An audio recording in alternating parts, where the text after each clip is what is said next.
ఈ రోజు మన రెసిపీ వచ్చేసి అటుకులతో బ్రేక్ఫాస్ట్ అండి. ఈ బ్రేక్ఫాస్ట్ చాలా రుచిగా చాలా టేస్టీగా అయితే ఉంటుంది. ఈ బ్రేక్ఫాస్ట్ చేసుకోవడానికి ఎక్కువ సమయం అయితే పట్టదు. తక్కువ సమయంలోనే ఈజీగా చేసుకోవచ్చు. అంత టేస్టీగా అయితే ఉంటాయి. మనకు ఇంట్లో వాళ్ళందరికీ నచ్చుతాయి. అంత బాగుంటాయండి. ఇంకేంటి ఫ్రెండ్స్, ఆలస్యం ఎలా చేయాలో ఏంటో అనేది వీడియోలోకి అయితే వెళ్ళిపోయి చూద్దామా మరి.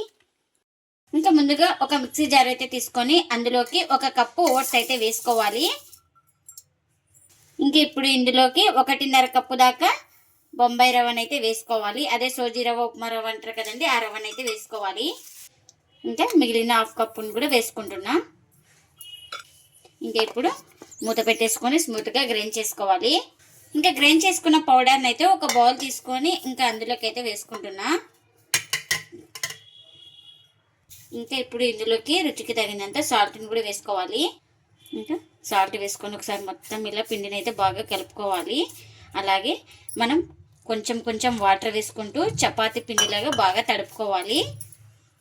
ఇక్కడ చూపిస్తున్నాను కదా, ఇలా బాగా సాఫ్ట్గా వచ్చే వరకు అయితే బాగా ఇలా బాగా ప్రెస్ చేసుకుంటూ బాగా తడుపుకోవాలి. ఇంకా ఇలా పిండిని అయితే బాగా సాఫ్ట్గా కలుపుకున్నాను కదా, ఇప్పుడు ఒక స్పూన్ ఆయిల్ అయితే వేసుకొని ఇలా పిండి మొత్తాన్ని బాగా సెట్ చేసుకోవాలి. ఇంకా ఆయిల్ కూడా వేసుకొని పిండి మొత్తాన్ని బాగా ఇలా సెట్ చేసుకోవాలి. ఇంకా ఇలా మొత్తం బాగా కలుపుకున్న తర్వాత ఇంకా ప్లేట్ అయితే పెట్టుకొని ఒక 10 నిమిషాలు పక్కన పెట్టేసుకుంటే మనకు ఓట్స్ రవ్వ అనేది బాగా నానుతుంది. ఇంకా నేను ఇక్కడ పెద్ద సైజు 3 ఆలు అయితే తీసుకొని ఇలా అయితే ఉడికించుకున్నాను. పైన పొట్టు కూడా తీసుకున్నాను. ఇలా బాగా స్మాష్ చేసుకోవాలి. ఎక్కడ ఆలు ఉండాలనేది లేకుండా బాగా స్మాష్ చేసుకోవాలి. ఇట్లా మొత్తం బాగా కలుపుకున్న తర్వాత ఇప్పుడు ఇందులోకి చిన్నగా కట్ చేసుకున్న ఉల్లిపాయ ముక్కలు వేసుకోవాలి. ఇప్పుడు ఇందులోకి అన్ని మసాలాలు అయితే వేసుకోవాలి. ఫస్ట్ ముందుగా కారం, అలాగే ఒక 1/4 టీ స్పూన్ దాకా పసుపు, రుచికి తగినంత సాల్ట్, వేయించుకున్న జీలకర్ర పొడి, అలాగే ఒక 1/2 టీ స్పూన్ దాకా ధనియాల పొడి, ఒక 1/4 టీ స్పూన్ దాకా గరం మసాలా. ఇంకా ఈ మసాలాలన్నీ వేసుకొని బాగా కలుపుకోవాలి. మనకు ఆలు పేస్ట్లోకి మసాలా ఫ్లేవర్ అనేది బాగా కలిసిపోయేలాగా బాగా కలుపుకోవాలి. ఇంకా ఇలా మొత్తం బాగా కలుపుకున్న తర్వాత ఇంకా దీన్ని పక్కన పెట్టేసుకుందాం. ఇంకా ఇప్పుడు ఒక 10 నిమిషాల తర్వాత అయితే చూపిస్తున్నాను చూడండి. మీకు మనకు పిండి అనేది బాగా సాఫ్ట్గా నానింది కదా.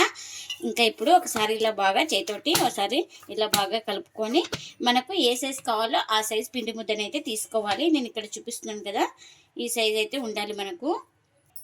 ఇంకా ఈ సైజ్ అయితే పిండి ముద్దను తీసుకొని ఇలా రౌండ్గా చుట్టుకోవాలి, ఎక్కడ క్రాక్స్ లేకుండా. నేను చూపిస్తున్నాను కదా, ఇంకొక అరచేతి మీద పెట్టుకొని ఇలా బాగా చుట్టుకోవాలి. ఇంకా ఈ విధంగా ఎక్కడ క్రాక్స్ లేకుండా. ఇంకా ఇలా రెడీ చేసుకున్న దాన్ని ఒక ప్లేట్లోకి అయితే తీసుకుంటున్నా. ఇంకా అన్నీ ఇలా చేసుకోవాలి. మనం కొంచెం ఇలా ఆయిల్ అయితే అప్లై చేసుకొని ఒక పిండి ముద్దను తీసుకొని ఇలా లైట్గా మనం ఇలా ఒత్తుకోవాలి. చాలండి, ఈ విధంగా ఉంటే చాలు. ఇక్కడ చూపిస్తున్నాను కదా, ఈ విధంగా ఉంటే చాలు. ఇంకా ఇప్పుడు దీన్ని ఒక సైడ్కి అయితే పెట్టుకుంటున్నా. ఇంకా మరొక పిండి ముద్దను తీసుకొని సేమ్ ఇలానే కొంచెం లైట్గా ఇలా రుద్దుకోవాలి. ఇలా రుద్దుకున్న వాటిని అన్నీ ఇలా పెట్టుకోవాలి. ఇదే విధంగా అన్నీ చేసుకోవాలి. ఇంకా ముందుగానే స్టఫింగ్ అయితే చేసుకున్నాం కదా, ఇలా రెడీ చేసి పెట్టుకున్న వాటి దాంట్లో ఇలా మనం స్టఫింగ్ అయితే ఇలా పెట్టుకోవాలి. ఇంకా ఇలా స్టఫింగ్ పెట్టుకున్న తర్వాత ఇలా చూడండి, ఇక్కడ చూపిస్తున్నాను కదా, ఈ విధంగా అయితే మనం ఇలా ఫోల్డ్ చేసుకోవాలి. ఎక్కడ స్టఫింగ్ అనేది బయటకైతే రాకూడదు. ఇలా మనం మొత్తం ఇలా ఫోల్డ్ చేసుకున్న తర్వాత ఇలా ఎక్కడ ఇలా స్టఫింగ్ అనేది బయటకు రాకుండా ఇలా రౌండ్గా చుట్టుకోవాలి. ఇంకా ఇలా రౌండ్గా చుట్టుకున్న తర్వాత ఇలా లైట్గా ప్రెస్ చేసుకోవాలి. ఇక్కడ చూపిస్తున్నాను కదా వీడియోలో, ఈ విధంగా అయితే లైట్గా ప్రెస్ చేసుకోవాలి. చూడండి, ఇక్కడ ఇలా రెడీ చేసి పెట్టుకున్న దాన్ని ఒక ప్లేట్లోకి అయితే తీసుకుంటున్నా. ఇంకెన్ని అయితే అన్నీ ఇలానే చేసుకోవాలి. ఇంకెన్ని అయితే అన్నీ ఇలా చేసి పక్కన పెట్టుకోవాలి. ఒక ప్లేట్ అయితే తీసుకొని 2 స్పూన్లు మైదా అయితే తీసుకున్నాను.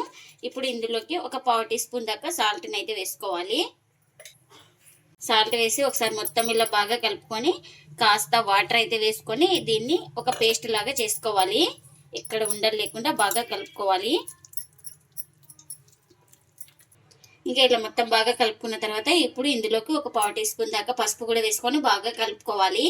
ఇంకా ఇలా కలుపుకున్న దాన్ని ఇంకా ముందుగా ఇలా రెడీ చేసి పెట్టుకున్నాం కదా, ఇంకా దీన్ని ఇలా డిప్ చేసుకోవాలి. ఇంకా 2 వైపులా బాగా డిప్ చేసుకోవాలి ఇలా. ఇంకా ఇలా డిప్ చేసుకున్న దాన్ని నేను ఇక్కడ ఆయిల్ కూడా పెట్టుకున్నాను.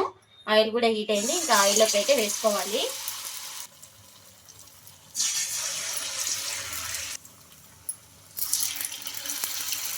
ఇంకా మనం కడాయికి ఎన్ని పడితే అన్ని వేసుకోవాలి. ఇంకా ఇవి ఒక సైడ్ కాలిన తర్వాత మరోవైపు అయితే టర్న్ చేసుకోవాలి.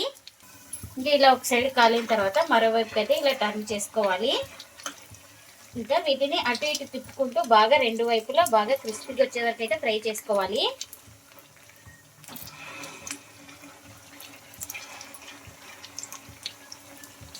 ఇంకా అటు ఇటు తిప్పుకుంటూ బాగా క్రిస్పీగా వచ్చే వరకు అయితే ఫ్రై చేసుకున్నాను. ఇవైతే రెడీ అయిపోయినాయండి. ఇంకా ప్లేట్లోకి అయితే తీసుకుందాం. ఇలా రెడీ అయిపోయిన వాటిని ఇంకా ప్లేట్లోకి అయితే తీసుకుంటున్నా. ఇంకా మిగిలిన వాటిని కూడా సేమ్ ఇలానే ఆయిల్లోకి అయితే వేసుకోవాలి.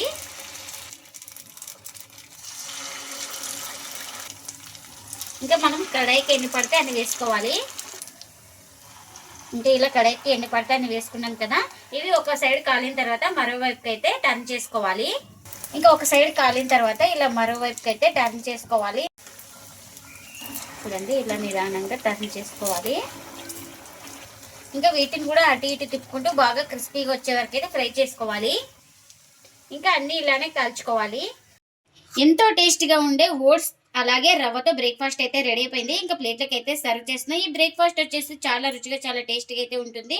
ఇంట్లో వాళ్ళందరికీ నచ్చుతాయి, అంత టేస్టీగా అయితే ఉంటుంది. ఇది మార్నింగ్ బ్రేక్ఫాస్ట్ కానీ నైట్ డిన్నర్ కానీ ఈవినింగ్ స్నాక్ కానీ ఎలా అయినా చేసుకోవచ్చండి. చాలా టేస్టీగా అయితే ఉంటుంది. నేను ఇక్కడ సాస్తో అయితే సర్వ్ చేస్తున్నాను. సాస్తో అయినా తినచ్చు, ఉత్తవైనా తినచ్చండి. చాలా టేస్టీగా అయితే ఉంటుంది. ఇంకా చూడండి ఒకటైతే చూపిస్తాను మీకు. లోపల కూడా స్టఫింగ్ కూడా బాగా కాలి ఉంటుంది, అలాగే క్రిస్పీగా కూడా కాలినాయి. చూడండి ఎక్కడ పిండి అయితే లేదు. చాలా టేస్టీగా అయితే ఉంటాయి. మీరు కూడా తప్పకుండా ఒకసారి ఇలా ఓట్స్ రవ్వతో చేసి మీకు ఎలా వచ్చిందో కామెంట్ అయితే చేయండి ఫ్రెండ్స్. ఇదండి ఇవాళ వీడియో. ఈ వీడియో కనుక నచ్చితే ప్లీజ్ లైక్ చేయండి, షేర్ చేయండి, కామెంట్ చేయండి. అలాగే లైక్ చేసి సపోర్ట్ చేయండి friends. Thanks for watching. Bye bye.